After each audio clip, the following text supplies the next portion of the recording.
شروع اللہ کے نام سے جو بڑا مہربان نہایت رحم والا ہے۔ ہا میم عین سین قاف۔ خدائے غالب و دانا اسی طرح تمہاری طرف مضامین اور براہین بھیجتا ہے جس طرح تم سے پہلے لوگوں کی طرف وہی بھیجتا رہا ہے۔ جو کچھ آسمانوں میں اور جو کچھ زمین میں ہے سب اسی کا ہے، اور وہ عالی رتبہ اور گرامی قدر ہے۔ قریب ہے کہ آسمان اوپر سے پھٹ پڑیں اور فرشتے اپنے پروردگار کی تعریف کے ساتھ اس کی تسبیح کرتے رہتے، اور جو لوگ زمین میں ہیں ان کے لیے معافی مانگتے رہتے ہیں۔ سن رکھو کہ خدا بخشنے والا مہربان ہے۔ اور جن لوگوں نے اس کے سوا کارساز بنا رکھے ہیں وہ خدا کو یاد ہیں، اور تم ان پر داروغہ نہیں ہو۔ اور اسی طرح تمہارے پاس قرآن عربی بھیجا ہے تاکہ تم بڑے گاؤں یعنی مکے کے رہنے والوں کو اور جو لوگ اس کے ارد گرد رہتے ہیں ان کو رستہ دکھاؤ، اور انہیں قیامت کے دن کا بھی جس میں کچھ شک نہیں خوف دلاؤ۔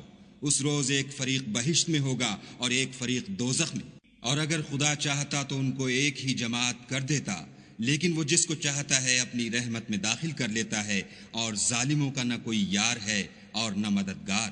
کیا انہوں نے اس کے سوا کارساز بنائے ہیں؟ کارساز تو خدا ہی ہے، اور وہی مردوں کو زندہ کرے گا، اور وہ ہر چیز پر قدرت رکھتا ہے۔ اور تم جس بات میں اختلاف کرتے ہو اس کا فیصلہ خدا کی طرف سے ہوگا۔ یہی خدا میرا پروردگار ہے، میں اسی پر بھروسہ رکھتا ہوں اور اسی کی طرف رجوع کرتا ہوں۔ آسمانوں اور زمین کا پیدا کرنے والا وہی ہے۔ اسی نے تمہارے لیے تمہاری ہی جنس کے جوڑے بنائے اور چار پایوں کی بھی جوڑے بنائے، اور اسی طریق پر تم کو پھیلاتا رہتا ہے۔ اس جیسی کوئی چیز نہیں، اور وہ سنتا دیکھتا ہے۔ آسمانوں اور زمین کی کنجیاں اسی کے ہاتھ میں ہیں۔ وہ جس کے لیے چاہتا ہے رزق فراخ کر دیتا ہے، اور جس کے لیے چاہتا ہے تنگ کر دیتا ہے۔ بے شک وہ ہر چیز سے واقف ہے۔ اس نے تمہارے لیے دین کا وہی رستہ مقرر کیا جس کے اختیار کرنے کا نوح کو حکم دیا تھا، اور جس کی اے محمد صلی اللہ علیہ وآلہ وسلم ہم نے تمہاری طرف وہی بھیجی ہے، اور جس کا ابراہیم اور موسیٰ اور عیسیٰ کو حکم دیا تھا، وہ یہ کہ دین کو قائم رکھنا اور اس میں پھوٹ نہ ڈالنا۔ جس چیز کی طرف تم مشرکوں کو بلاتے ہو وہ ان کو دشوار گزرتی ہے۔ اللہ جس کو چاہتا ہے اپنی بارگاہ کا برگزیدہ کر لیتا ہے، اور جو اس کی طرف رجوع کرے اسے اپنی طرف رستہ دکھا دیتا ہے۔ اور یہ لوگ جو الگ الگ ہوئے ہیں تو علم حق آ چکنے کے بعد آپس کی ضد سے ہوئے ہیں، اور اگر تمہارے پروردگار کی طرف سے ایک وقت مقرر تک کے لیے بات نہ ٹھہر چکی ہوتی تو ان میں فیصلہ کر دیا جاتا، اور جو لوگ ان کے بعد خدا کی کتاب کے وارث ہوئے وہ اس کی طرف سے شبہ کی الجھن میں پھنسے ہوئے ہیں۔ تو اے محمد صلی اللہ علیہ وآلہ وسلم اسی دین کی طرف لوگوں کو بلاتے رہنا، اور جیسا تم کو حکم ہوا ہے اسی پر قائم رہنا، اور ان کی خواہشوں کی پیروی نہ کرنا، اور کہہ دو کہ جو کتاب خدا نے نازل فرمائی ہے میں اس پر ایمان رکھتا ہوں، اور مجھے حکم ہوا ہے کہ تم میں انصاف کروں۔ خدا ہی ہمارا اور تمہارا پروردگار ہے، ہم کو ہمارے اعمال کا بدلہ ملے گا اور تم کو تمہارے اعمال کا۔ ہم میں اور تم میں کچھ بحث و تکرار نہیں، خدا ہم سب کو اکٹھا کرے گا اور اسی کی طرف لوٹ کر جانا ہے۔ اور جو لوگ خدا کے بارے میں بعد اس کے کہ اسے مومنوں نے مان لیا ہو جھگڑتے ہیں، ان کے پروردگار کے نزدیک ان کا جھگڑا لغو ہے، اور ان پر خدا کا غضب اور ان کے لیے سخت عذاب ہے۔ خدا ہی تو ہے جس نے سچائی کے ساتھ کتاب نازل کی اور عدل و انصاف کی ترازو، اور تم کو کیا معلوم شاید قیامت قریب ہی آ پہنچی ہو۔ جو لوگ اس پر ایمان نہیں رکھتے وہ اس کے لیے جلدی کر رہے ہیں، اور جو مومن ہیں وہ اس سے ڈرتے ہیں اور جانتے ہیں کہ وہ برحق ہے۔ دیکھو جو لوگ قیامت میں جھگڑتے ہیں وہ پرلے درجے کی گمراہی میں ہیں۔ خدا اپنے بندوں پر مہربان ہے، وہ جس کو چاہتا ہے رزق دیتا ہے، اور وہ زور والا اور زبردست ہے۔ جو شخص آخرت کی کھیتی کا طالب ہو اس کے لیے ہم اس کی کھیتی میں افزائش کریں گے، اور جو دنیا کی کھیتی کا خواستگار ہو اس کو ہم اس میں سے دیں گے، اور اس کا آخرت میں کچھ حصہ نہ ہوگا۔ کیا ان کے وہ شریک ہیں جنہوں نے ان کے لیے ایسا دین مقرر کیا ہے جس کا خدا نے حکم نہیں دیا؟ اور اگر فیصلے کے دن کا وعدہ نہ ہوتا تو ان میں فیصلہ کر دیا جاتا، اور جو ظالم ہیں ان کے لیے درد دینے والا عذاب ہے۔ تم دیکھو گے کہ ظالم اپنے اعمال کے وبال سے ڈر رہے ہوں گے، اور وہ ان پر پڑھ کر رہے گا، اور جو لوگ ایمان لائے اور نیک عمل کرتے رہے وہ بہشت کے باغوں میں ہوں گے۔ وہ جو کچھ چاہیں گے ان کے پروردگار کے پاس موجود ہوگا، یہی بڑا فضل ہے۔ یہی وہ انعام ہے جس کی خدا اپنے بندوں کو جو ایمان لاتے اور عمل نیک کرتے ہیں بشارت دیتا ہے۔ کہہ دو کہ میں اس کا تم سے صلہ نہیں مانگتا، مگر تم کو قرابت کی محبت تو چاہیے، اور جو کوئی نیکی کرے گا ہم اس کے لیے اس میں ثواب بڑھائیں گے، بے شک خدا بخشنے والا قدردان ہے۔ کیا یہ لوگ کہتے ہیں کہ پیغمبر نے خدا پر جھوٹ باندھ لیا ہے؟ اگر خدا چاہے تو اے محمد صلی اللہ علیہ وآلہ وسلم تمہارے دل پر مہر لگا دے، اور خدا جھوٹ کو نابود کرتا اور اپنی باتوں سے حق کو ثابت کرتا ہے، بے شک وہ سینے تک کی باتوں سے واقف ہے۔ اور وہی تو ہے جو اپنے بندوں کی توبہ قبول کرتا اور ان کے قصور معاف فرماتا ہے، اور جو تم کرتے ہو سب جانتا ہے۔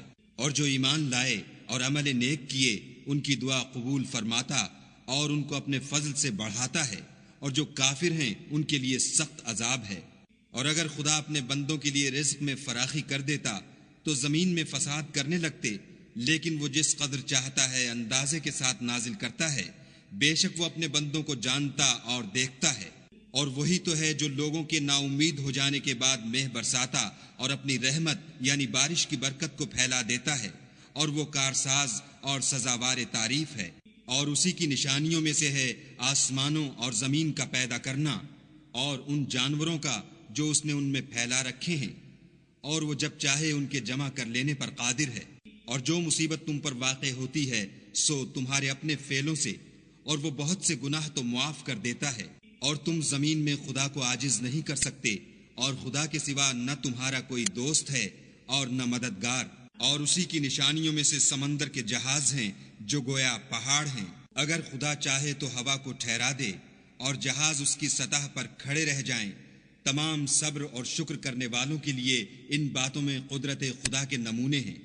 یا ان کے اعمال کے سبب ان کو تباہ کر دے اور بہت سے قصور معاف کر دے۔ اور انتقام اس لیے لیا جائے کہ جو لوگ ہماری آیتوں میں جھگڑتے ہیں وہ جان لیں کہ ان کے لیے خلاصی نہیں۔ لوگوں، جو مال و متاع تم کو دیا گیا ہے وہ دنیا کی زندگی کا ناپائیدار فائدہ ہے، اور جو کچھ خدا کے ہاں ہے وہ بہتر اور قائم رہنے والا ہے، یعنی ان لوگوں کے لیے جو ایمان لائے اور اپنے پروردگار پر بھروسہ رکھتے ہیں، اور جو بڑے بڑے گناہوں اور بے حیائی کے کاموں سے پرہیز کرتے ہیں، اور جب غصہ آتا ہے تو معاف کر دیتے ہیں، اور جو اپنے پروردگار کا فرمان قبول کرتے ہیں اور نماز پڑھتے ہیں اور اپنے کام آپس کے مشورے سے کرتے ہیں، اور جو مال ہم نے ان کو عطا فرمایا ہے اس میں سے خرچ کرتے ہیں۔ اور برائی کا بدلہ تو اسی طرح کی برائی ہے، مگر جو درگزر کرے اور معاملے کو درست کر دے تو اس کا بدلہ خدا کے ذمے ہے۔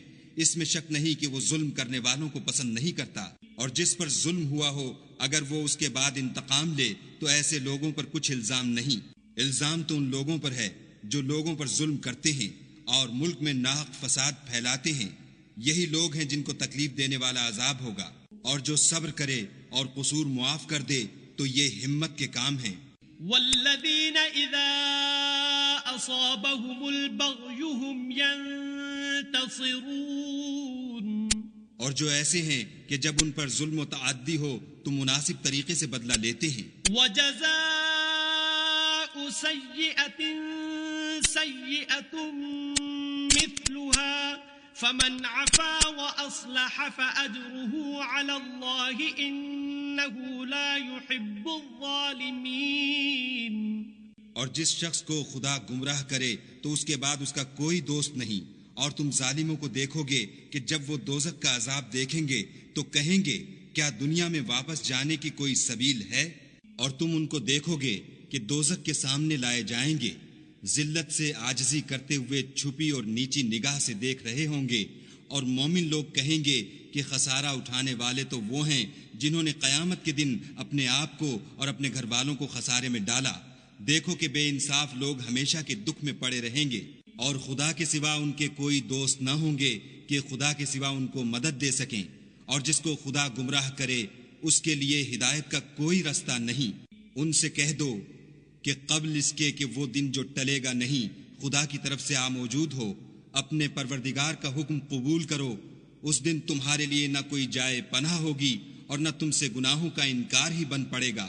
پھر اگر یہ منہ پھیر لیں تو ہم نے تم کو ان پر نگہبان بنا کر نہیں بھیجا، تمہارا کام تو صرف احکام کا پہنچا دینا ہے۔ اور جب ہم انسان کو اپنی رحمت کا مزہ چکھاتے ہیں تو اس سے خوش ہو جاتا ہے، اور اگر ان کو انہی کے اعمال کے سبب کوئی سختی پہنچتی ہے تو سب احسانوں کو بھول جاتا ہے۔ بے شک انسان بڑا ناشکرا ہے۔ تمام بادشاہت خدا ہی کی ہے، آسمانوں کی بھی اور زمین کی بھی۔ وہ جو چاہتا ہے پیدا کرتا ہے، جسے چاہتا ہے بیٹیاں عطا کرتا ہے اور جسے چاہتا ہے بیٹے بخشتا ہے، یا ان کو بیٹے اور بیٹیاں دونوں عنایت فرماتا ہے، اور جس کو چاہتا ہے بے اولاد رکھتا ہے، وہ تو جاننے والا اور قدرت والا ہے۔ اور کسی آدمی کے لیے ممکن نہیں کہ خدا اس سے بات کرے مگر الہام کے ذریعے سے یا پردے کے پیچھے سے، یا کوئی فرشتہ بھیج دے تو وہ خدا کے حکم سے جو خدا چاہے القا کرے۔ بے شک وہ عالی رتبہ اور حکمت والا ہے۔ اور اسی طرح ہم نے اپنے حکم سے تمہاری طرف روح القدس کے ذریعے سے قرآن بھیجا ہے۔ تم نہ تو کتاب کو جانتے تھے اور نہ ایمان کو، لیکن ہم نے اس کو نور بنایا ہے کہ اس سے ہم اپنے بندوں میں سے جس کو چاہتے ہیں ہدایت کرتے ہیں، اور بے شک اے محمد صلی اللہ علیہ وآلہ وسلم تم سیدھا رستہ دکھاتے ہو، یعنی خدا کا رستہ جو آسمانوں اور زمین کی سب چیزوں کا مالک ہے۔ دیکھو سب کام خدا کی طرف رجوع ہوں گے اور وہی ان میں فیصلہ کرے گا۔